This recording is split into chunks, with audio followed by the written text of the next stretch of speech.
जगदेव बाबू का जो कहना था 100 में 90 शोषित है, 90 भाग हमारा है, वो भी नारा लोक मेहता ने दिया तो उनको जान से मारने की धमकी दी गई। आप भी उसी का बात कर। जब 100 में से 90 शोषित, शोषितों ने ललकारा और धन धरती और राजपाट में 90 भाग हमारा है। और वो कब होगा? जब इन वर्गों के लोग अपने अधिकारों के प्रति सचेत हो जाएंगे। तो आप कह रहे हैं कि मुझे भी धमकी दी जाएगी, तो ये धमकियां तो मुझे हजारों की संख्या में रोज मिलती रहती है। मेरा दायरा थोड़ा सा बड़ा है पूरे देश में हमारे संगठन का। जब भी कोई शोषित अपने अधिकारों की बात करता है तो कुछ लोगों को तकलीफ होती है जो कब्जा जमाए बैठे हैं। बीजेपी को मजबूत कर रहे हैं और लगातार कह रहे हैं कि बीजेपी ही देश का हित कर सकती है। मेरी व्यक्तिगत उनसे बातचीत नहीं हुई, वरना तो मैं उनको समझाने में कामयाब हो जाता और मैं उनको ये भी याद दिलाता किस तरह से उन्होंने श्रद्धेय रामविलास पासवान जी का जो है, क्योंकि मंडल कमीशन में सबसे बड़ा योगदान श्रद्धेय रामविलास पासवान जी का था। जो धर्म ग्रंथ ये कहे कि मंत्र सुनने पे कान में पिंगला के शीशा डाल दिया जाए और मंत्र का उच्चारण करने पे जिभा काट ली जाए, आज नहीं तो कल जब जिस व्यवस्था से लोग अपमानित होंगे उसके विरुद्ध में बोलेंगे। तो मैं समझता हूँ कि कुछ गलत नहीं कहा है। कुशवाहा जी जो है लड़ाई कर रहे हैं, नीतीश कुमार से अलग होने की बात है क्या? मीडिया के लोग लड़वा रहे हैं। मीडिया के लोगों को चाहिए कि इस तरह की लड़ाई करवाना बंद करें। चंद्रशेखर आजाद रावण जी आज बिहार पहुंचे हैं और बिहार में कुछ दिनों से जो राजनीतिक हलचल है काफ़ी तेज हो गई है और उस तरीके की राजनीति हो रही है जो 90 के दशक में होती थी। बाबा साहब ने भी मनुस्मृति जलाया था और बिहार में भी जो शिक्षा मंत्री उन्होंने कहा कि रामचरितमानस में कुछ ऐसी चीज़ें हैं। फिर से आलोक मेहता ने भी 90 और 10% वाली बात कह दी है। तो अब इनकी शुरुआत जो है बिहार में 8 फरवरी से होने जा रही है। राजनीतिक तौर पर ये लोग सक्रिय होंगे, हालांकि बहुत लंबे समय से बिहार में राजनीतिक होती रही है। तो चंद्रशेखर जी जो अभी दौर शुरू हुआ 21 में और 90 वाली, इसमें आप लोग कहाँ हैं? इसमें जैसे श्रद्धेय रामविलास पासवान जी और माननीय काशीराम साहब ने सबसे बड़ा योगदान दिया कि मंडल कमीशन की सिफारिश, मंडल कमीशन लागू हो, और वो जो नारा भी आया कि मंडल कमीशन लागू करो वरना कुर्सी खाली करो, पुनः हम लोग जो हैं उसी योगदान के रूप में नजर आएंगे। क्योंकि हमेशा जब भी आंदोलन कोई खड़ा होता है और उस आंदोलन से वंचित वर्गों का भला होता है तो जो लोग अम्बेडकरवादी लोग होते हैं वो उस आंदोलन के हमेशा साथ खड़े रहते हैं। हम पूरे देश में बड़े पैमाने पे, अभी हमारी न्याय यात्रा वहाँ ख़त्म हुई है मध्य प्रदेश में, उसका समापन 12 तारीख को है। और ये जो भारत बहुजन समाज जोड़ो यात्रा जो है जो शुरू हो रही है ये 8 फरवरी शुरू हो रही है और इसका समापन जो है वो 6 मार्च को पटना में होगा। इस बीच में हमारे जो साथी हैं वो गाँव-गाँव पहुँच कर लोगों को वोट के प्रति जागरूक करना, अधिकारों के प्रति जागरूक करना, भाईचारा पैदा करना, इन सब विषयों पे जागरूक करने का काम करेंगे, जन जागरण अभियान चलाएंगे। और हमारा काम है राजनीतिक दलों का, सामाजिक संगठनों का कि वो अपनी जिम्मेदारी को अदा करें। और आज के दौर में जिम्मेदारी ये है कि इस देश से जो तमाम तरह की चीज़ें, अनावश्यक मुद्दे पैदा किए गए, उनसे अलग हट के जो वास्तविक मुद्दे हैं, बुनियादी मुद्दे, उन पर हमारे लोगों का ध्यान जाए। मनुस्मृति को लेकर जो कहा गया वो अनावश्यक मुद्दा है।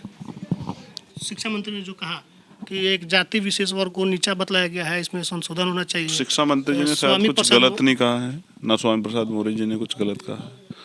अगर आप महसूस करेंगे तो जो धर्म ग्रंथ ये कहे कि मंत्र सुनने पे कान में पिंगला के शीशा डाल दिया जाए और मंत्र का उच्चारण करने पे जिभा काट ली जाए, ऐसे धर्म ग्रंथों को जो अपमानित करते हैं उनको स्वीकारता करने की बात अगर वो नहीं कर रहे हैं कि हम स्वीकार नहीं करते या उनको अब बदलाव करना चाहिए, तो मैं समझता हूँ कि कुछ गलत नहीं कहा है।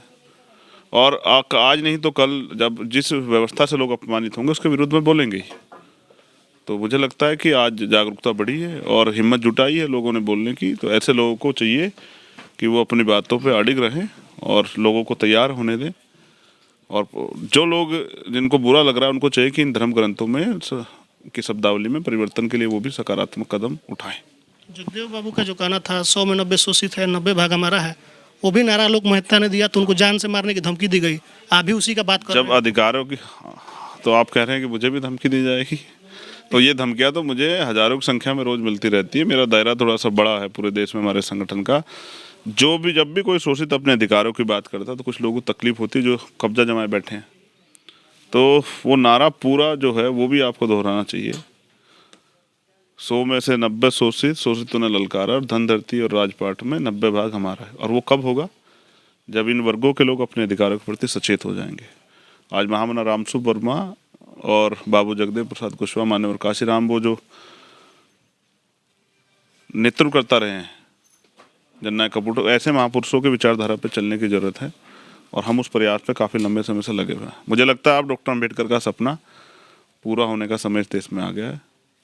उत्तर प्रदेश में समाजवादी लोग सब एक साथ आ गए, आप आ गए, आरएलडी वाले आ गए, लेकिन बिहार में ऐसा आपके साथ होगा, संयोग बनेगा कि जो बहुजनों की सरकार बनी है उसमें आज़ाद समाज पार्टी हिस्सेदारी होगी आने वाले 24 और 25 राजनीतिक लोग बड़े समझदार होते हैं। एक समय अवसर पे आप देखना सभी लोग एकजुट होंगे, और जो लोग एकजुट नहीं है उनको भी मैं समझाऊंगा कि वो एकजुट होकर इस आंदोलन को आगे बढ़ाएं। कुशवाहा जी जो है लड़ाई कर रहे हैं, नीतीश कुमार से अलग होने की बात है, क्या लग मीडिया के लोग लड़वा रहे हैं। मीडिया के लोगों को चाहिए कि इस तरह की लड़ाई करवाना बंद करें, और ये जो खेल मीडिया के लोग पर्दे के पीछे से खेल रहे हैं ये ना खेलें। जब हम लोग एकजुट होकर रहेंगे तभी हम इस जो है आरएसएस बीजेपी को मजबूत कर रहे हैं और लगातार कह रहे हैं कि बीजेपी ही देश का हित कर सकती है, उनको क्या कहेंगे आप? भाई हैं मेरे, मैं कोशिश करूंगा कि वो चीज़ें समझें। मेरी व्यक्तिगत उनसे बातचीत नहीं हुई, वरना तो मैं उनको समझाने में कामयाब हो जाता, और मैं उनको ये भी याद दिलाता किस तरह से उन्होंने श्रद्धेय रामविलास पासवान जी का जो है, क्योंकि मंडल कमीशन में सबसे बड़ा योगदान श्रद्धेय रामविलास पासवान जी का था, किस तरह से उन्होंने दिल्ली में एक झटके से उनके घर को, उस घर से उन्हें उनकी यादों से बेदखल कराया और उनकी तस्वीरों को और महापुरुषों की तरह सड़क पे लाके फेंका। किस तरह से उन्होंने सपने जो उनको समझाने की प्रयास होगी। देखिए, भाइयों में कभी मुलाकात हो सकती है। चलिए, आज़ाद समाज पार्टी के संस्थापक है चंद्रशेखर आज़ाद जी बिहार पहुंचे हैं और बिहार में एक नई पारी की शुरुआत होने जा रही है। 8 फरवरी से इनकी जो बिहार में बहुजन समाज जोड़ो यात्रा है उसकी शुरुआत होगी, और उसमें जितने भी बहुजन के समाज के लोग हैं उनको जागरूक करना है, उनके वोट का क्या अधिकार है, क्योंकि इनका कहना है कि लंबे समय से ये होते रहा है कि जितने लोग वोट देते हैं उनसे अधिक लोग वोट नहीं डालते हैं, और जो नहीं डालते हैं उसमें अधिकतर लोग बहुजन समाज के हैं, तो उनको उनके वोट का अधिकार समझाया जाएगा और उनको जागरूक करने का प्रयास किया जाएगा।